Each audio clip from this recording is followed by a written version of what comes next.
Craving tayo ng mga fruits for today. Pamit ng langka namin, guys. Yummy. Try din natin itong rambutan, guys. Medyo hindi siya tuklapin. Pero,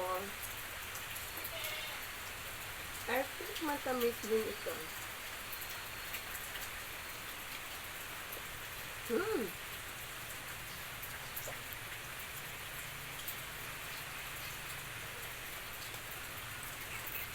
Suabe.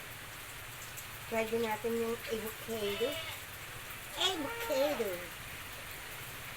Wow. Diba, guys? Masarap pag fresh. Don't put sugar.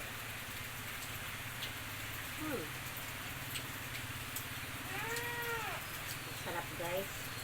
Alam nyo, ito lang ang mga fruits pag umaga. Diba, busog ka na? Oh. Pag may tinanim, may aanihin. Kaya masipag tayong magtanim. Like this, guys. I plant this 2015. And now, nag-harvest 2024. O, diba? Thank you sa nag-allow dito na magtanim ako. Kaya guys, nagtatanim ako araw-araw. Kahapon, ang dami kong tinanim. May bignay pa kami dyan, guys. Pero hindi ako kumuha dahil hindi ako mahilig sa bignay. Gagawin ko siyang wine.